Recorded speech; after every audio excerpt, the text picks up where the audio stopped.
Nuevo bloque aquí en El Juego Rabioso, el programa de ATE Biblioteca Nacional, y vamos a hablar hoy de uno de los países que están en vilo en el mundo en este momento, precisamente por el Mundial, ¿no? Que es Croacia, justamente la gran revelación de la Copa del Mundo. Así que básicamente lo que vamos a hacer es utilizar el hecho de que Croacia llegó a la final como excusa barata para hablar un poco del país que está detrás de la selección. Y para eso estamos en línea con un especialista en los Balcanes, que es Diego Gómez. ¿Nos escuchás, Diego? Sí, ¿cómo estás, Javier?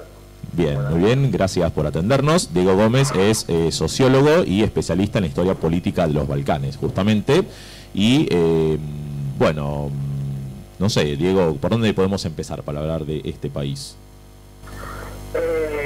Empezar, bueno, la historia de Croacia, la historia de los croatas es bastante larga, no sé cuánto tiempo disponemos o de qué podemos hablar, pero bueno, en principio creo que es interesante, sobre todo por todas estas cuestiones que se están hablando hoy en día en relación a asociar al pueblo croata con el nazismo, con el fascismo ligado a la Segunda Guerra Mundial, y sobre todo como si eso hubiera tenido una continuidad hasta hoy en día, o inclusive atribuyéndole al pueblo croata, a la nación croata, una esencialidad fascista, nazi, xenófoba, discriminadora en general. Y bueno, creo que eso me parece lo más importante a hacer a un lado, a desnaturalizar, ¿no? No hay un pueblo que esencialmente tenga esas características, sino que en todo caso son los gobiernos, las clases dirigentes, y están siempre delimitados a un periodo histórico específico.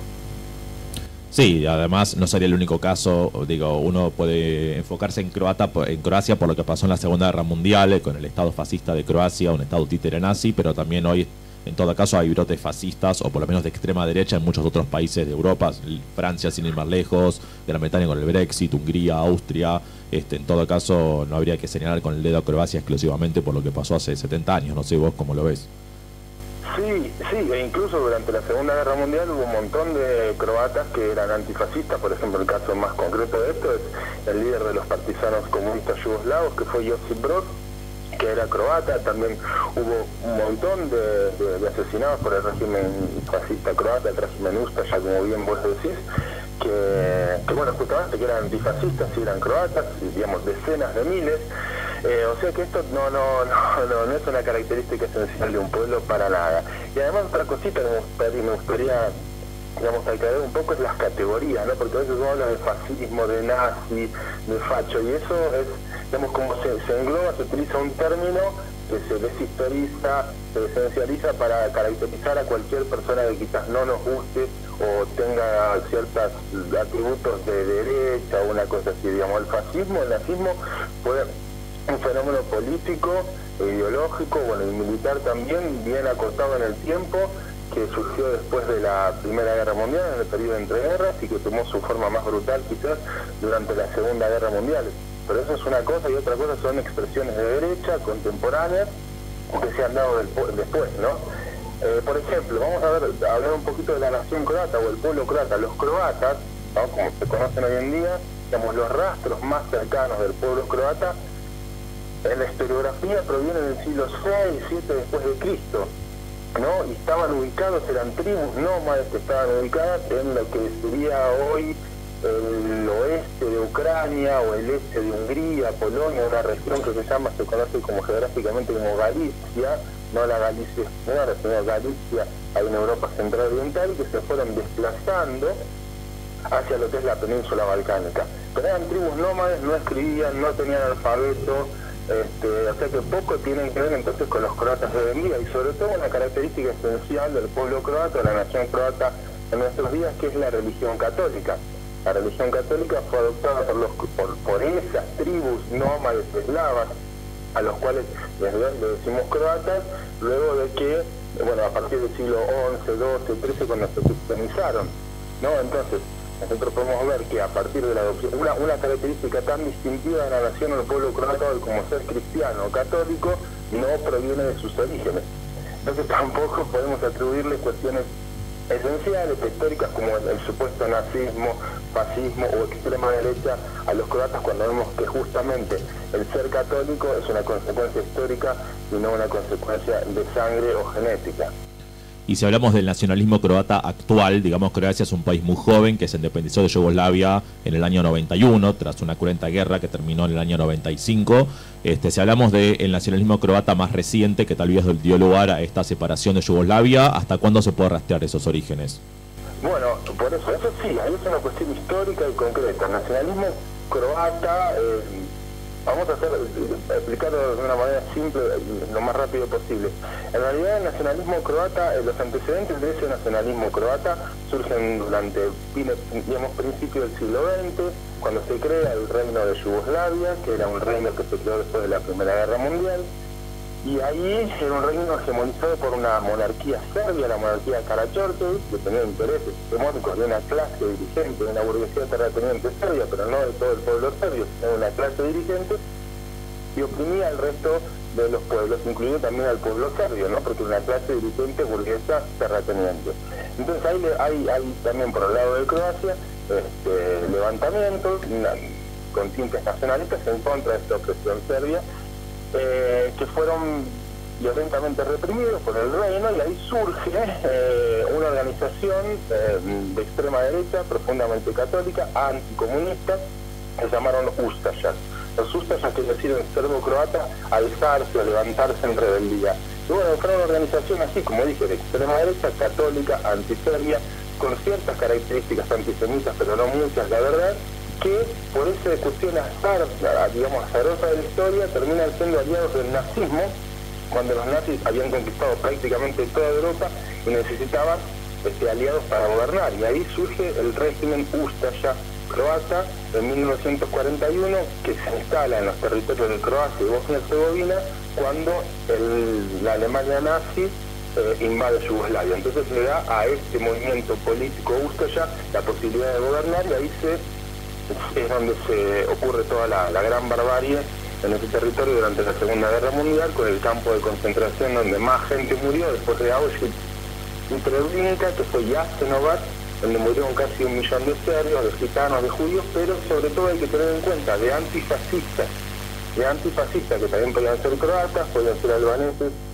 podían ser musulmanes, los que fueran, que se enfrentaban a ese Estado. Bueno, y ahí ese Estado finaliza con el triunfo de los partisanos comunistas durante la Segunda Guerra Mundial, y como consecuencia surge un Estado multinacional, que es la República Federativa Socialista de Yugoslavia, que tiene unas características distintivas, unas características de convivencia entre los pueblos, las naciones, y eso lamentablemente se acaba para fines de la década de 1980, principios de la década de 1990 del siglo pasado, y se acaba de una manera cruenta, se acaba con guerras, como creo que vos dijiste anteriormente, y ahí es donde tenemos quizás la segunda versión del nacionalismo croata, no ya un nacionalismo fascista ni nazi, pero sí que hacía reivindicaciones retóricas o discursivas de aquella experiencia de la década de 1940. Su líder, por ejemplo, Franjo Tuđman, había sido partisano comunista, había sido el general más joven de los partisanos comunistas. O sea que las cosas no son de una base y para siempre, van cambiando. Un tipo que fue partisano comunista de pronto termina siendo un líder nacionalista que luchaba en pos de la desintegración de Yugoslavia. Entonces, y ahí surge, bueno, digamos, la segunda versión del nacionalismo croata, digamos, podemos decir, independentista, y bueno, ahí es uno de los factores políticos que llevan a la desintegración de este país, ¿no? O sea que hay cierta continuidad entre el nacionalismo de extrema derecha fascista y el nacionalismo que finalmente dio lugar a la independencia de Croacia en los 80, 90. Sí, ¿O es diferente? Y sí y no, en algún punto sí, pero es otro contexto histórico, es otra época. Por ejemplo, vamos a graficar en la Argentina. En la Argentina llegaron muchos criminales de guerra ustašas, como criminales de guerra nazis, como criminales de guerra nazis belgas, franceses, llegaron a la Argentina, se instalaron durante la década del 40, fin de la década del 40, en nuestro país, ¿no? Ahora, entre ellos el presidente de esta ustaša croata, Ante Pavelić, y otras figuras bastante siniestras también. con el paso del tiempo estos o se fueron muriendo o fueron trabando relaciones con la alta política argentina. En ese sentido podemos graficar un ejemplo bastante dramático, trágico y horrendo, que es a partir de la figura de Dinko Šakić. Dinko Šakić fue el último comandante del campo de concentración de Jasenovac, donde murieron 1 millón de personas durante la Segunda Guerra Mundial. Estuvo en la Argentina tranquilamente, vivió plácidamente, y quizás algunos los más viejitos que nos escuchan se pueden acordar que fue descubierto por un periodista de ETN en 1998 en su casa, donde vivía pasiblemente en Santa Teresita, este criminal de guerra. Pero eso no es lo más interesante. Es interesante que un tipo estuvo 50 años viviendo en nuestro país, siendo criminal de guerra y nadie lo fue a buscar, sino que él era el contacto entre el gobierno menemista, el gobierno de Carlos Saúl Menem, y el independentismo croata para hacer la venta ilegal de armas a Croacia. Él fue el contacto, él medió para que Argentina no solo vendiera armas, que eso estaba prohibido, sino que simulara una explosión, no sé si se acuerdan, con el Río Tercero, para ocultar el envío de armas de nuestro país a Croacia. Es decir, bueno, en algún punto, a partir de la figura de Dinko Šakić, podemos decir que sí, que estaba conectado, pero la biografía de un hombre no tiene que ver con un proceso histórico que es bastante distinto del Estado independiente croata, justo ya de la Segunda Guerra Mundial, y el independentismo croata de la desintegración de Yugoslavia, que estuvo bien apoyado por el Vaticano, por los Estados Unidos, por la Alemania Federal de ese momento, en un intento de recuperar territorio que había quedado por fuera de los límites del capital, a partir del final de la Segunda Guerra Mundial, ¿no? Yo creo que esa es la clave también. Hay que entender el interés del capital en recuperar esos territorios en alianzas con estos movimientos nacionalistas, ¿no? Y justamente yendo a la época de la ex Yugoslavia, ¿qué recuerdo pensás que se tiene actualmente en Croacia de la época socialista y qué quedó en los hechos del régimen socialista que aún se pueda ver en la política y economía cotidiana de Croacia? Bueno, mira, eso es interesante, muy interesante, gracias por esa pregunta, porque eso no es, una cosa es el pueblo, ¿no? Que puede ser una cuestión grande, y otra cosa es quiénes conforman el pueblo. Cuando uno dice, cuando habla de eso, de qué manera se puede recordar, siempre depende de quién sos vos. Por ejemplo, si vos, antes de la Segunda Guerra Mundial, eras un terrateniente, eras, no sé, un empresario con determinado capital, y vinieron los comunistas después y te expropiaron, y tuviste, digamos, que empezar a trabajar, o te fuiste porque no te convenía, seguramente la experiencia comunista yugoslava la vas a ver como lo peor que te pudo haber pasado. Si vos eras un obrero, eras un campesino, explotado, oprimido, seguramente la época de la Yugoslavia la vas a ver con mejores ojos. Entonces yo, afortunadamente, tengo la suerte de estar por allá, de viajar, de conocer gente, y la cuestión es así, depende de vos con quién hables. Si vos hablás con gente común, con gente de a pie, el 90 y pico % te digo que te van a reivindicar la experiencia yugoslava. Si vos hablas, sobre todo en la Argentina, con digamos, con hijos, con descendientes, con parientes de aquellos que tuvieron que irse, ya sean ustayas croatas, ya sean promonárquicos serbios que también escaparon del régimen comunista, van a verlo como la peor tragedia de la humanidad. Porque fueron expropiados y porque, digamos, Yugoslavia fue un interesante experimento, no tanto por cómo se dio el comunismo, sino por la convivencia entre los pueblos, entre las naciones, entre los pueblos, el pueblo trabajador, podemos decir, que evitó durante mucho tiempo que las clases dirigentes yugoslavas, digamos, podemos decir, opuestas, opresoras del pueblo, en alianza con los imperialismos, por ejemplo, británico, francés, estadounidense, ruso, etcétera, sacaran beneficios y oprimieran a la población. Yugoslavia fue una excepción durante 40, 45 años, lamentablemente terminó mal, por cuestiones que ya son imposibles de analizar ahora, que no tenemos tiempo, pero sí lo que podemos decir es que fue una experiencia de convivencia, fue una experiencia de fraternidad entre los pueblos, y por eso es tan triste y dramática en la manera en la que terminó. Por eso muchos que queremos de Yugoslavia, su pasado, su historia, su gente, nos ponemos contentos hoy en día por la victoria de Croacia, como dijo un compañero de trabajo mío y amigo, porque es de alguna manera contradictoria, una heredera del proyecto yugoslavo, ¿no? Justamente, bueno, no vamos a empezar a hablar ahora de cuáles fueron las causas de la guerra de los Balcanes, porque estamos 3 horas hablando, evidentemente, pero sí es atinado hablar estos días porque ayer se cumplió un nuevo aniversario de la masacre de Srebrenica, ¿no es cierto?, en Bosnia, en este caso, que fue el episodio tal vez más cruento y más recordado por lo tristemente célebre de la guerra balcánica, la mayor masacre que hubo en Europa tras la Segunda Guerra Mundial, ¿no? No sé si nos podés contar un poco de qué se trató este episodio. Sí, la masacre de Srebrenica fue un acontecimiento absolutamente tremendo, dramático, siniestro, que se dio en el marco de la desintegración de Yugoslavia en la guerra en Bosnia-Herzegovina. Era una población musulmana que habitaba esta región, es un pueblo limítrofe entre Bosnia y Serbia. Ahí habitaban en realidad serbios y también musulmanes. Y se llevó adelante una limpieza étnica por parte de las tropas serbias sobre una población musulmana indefensa. Sin duda fue una limpieza étnica, es indudable esto. Murieron, se calcula, más o menos 9.000 hombres que estaban indefensos o fusilados. Eso por un lado, seguro que fue así, eso nadie lo niega, y fue una barbarie, pero de esas barbaries hubo muchas también, y que las sufrieron los serbios, las sufrieron los musulmanes, otros. Lo que pasa es que el problema es que siempre las barbaries cometidas por las tropas serbias, lamentablemente, han sido las difundidas por la prensa occidental, y no las barbaries cometidas por las fuerzas croatas o por las fuerzas musulmanas o por las fuerzas albanesas. ¿Y eso por qué? ¿Pero por qué? ¿Por qué es esta cuestión? ¿Por qué se sabe todo lo malo que hicieron las fuerzas serbias en la guerra de Yugoslavia y no todo lo malo que hicieron las fuerzas croatas, las fuerzas albanesas, musulmanas? Y yo creo que la explicación no es tan compleja. Es porque había dos tipos diferentes de nacionalismo en la desintegración de Yugoslavia. Un nacionalismo que era un nacionalismo hegemonista que pugnaba por mantener Yugoslavia unida, que era el nacionalismo serbio, bajo la dominación serbia, una suerte de Yugoslavia, pero una gran Serbia. Un nacionalismo opresivo, un nacionalismo parecido al que había existido durante el reino de Yugoslavia.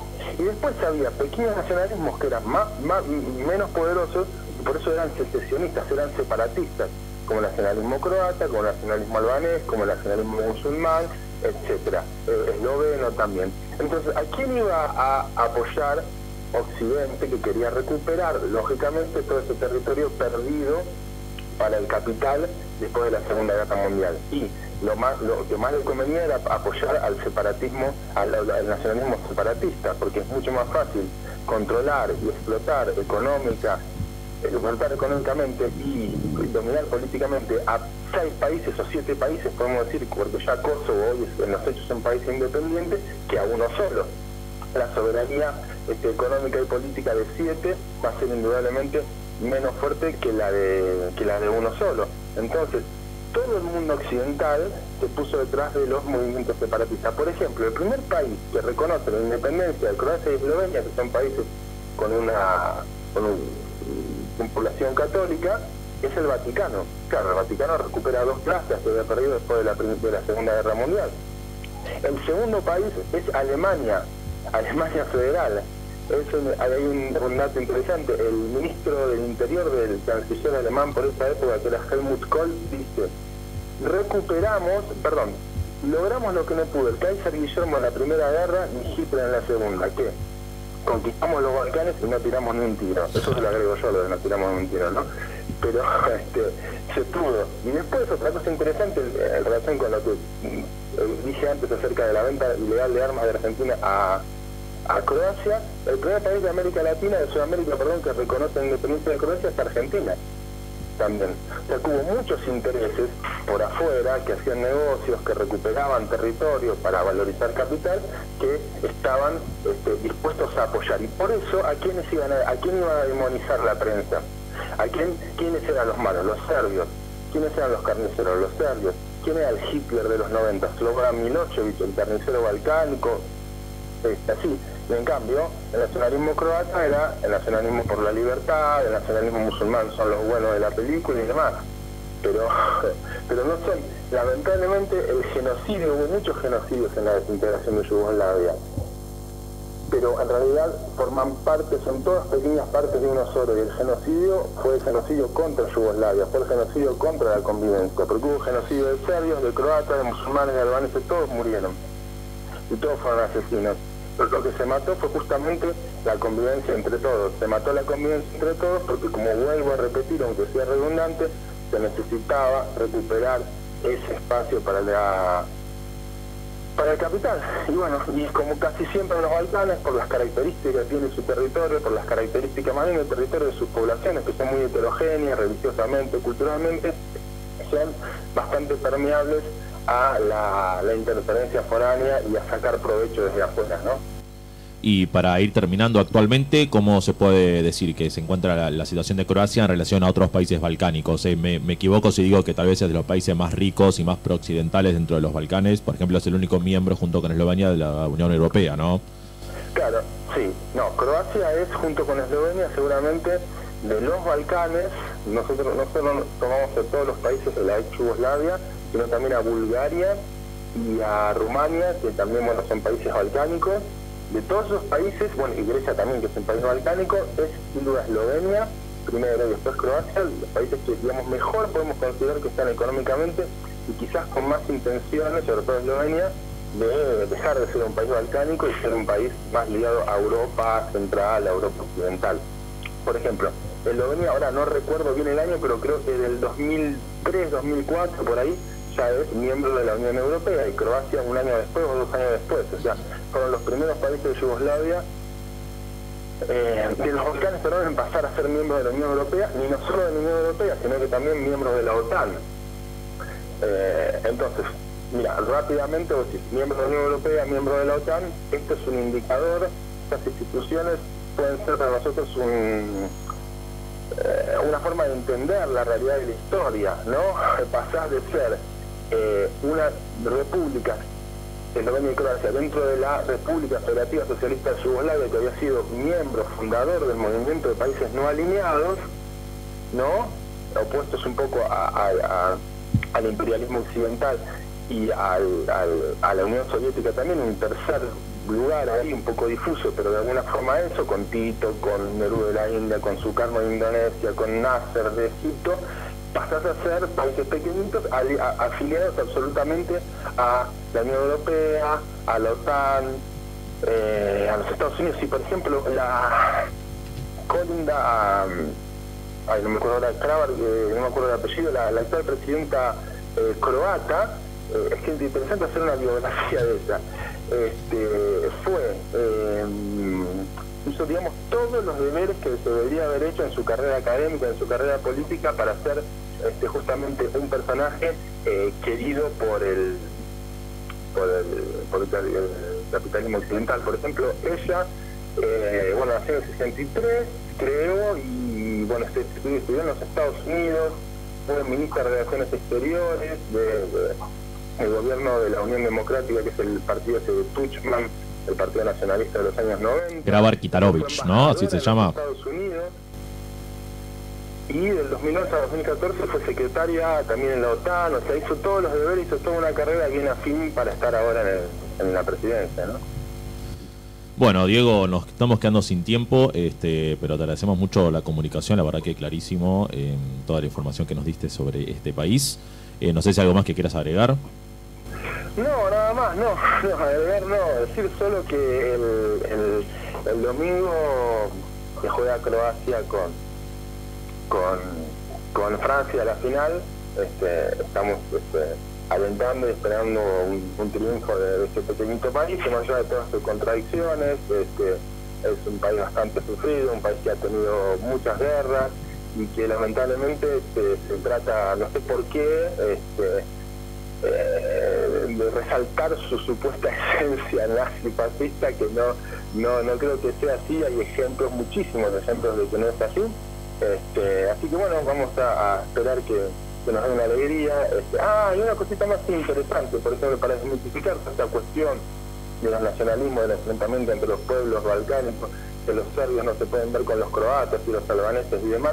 Por ejemplo, el ex número 1 de tenis, Novak Djokovic, se sacó una foto con el plantel croata hace poquito, alentando, diciendo que era su candidato para el Mundial, ¿no? alentándolo.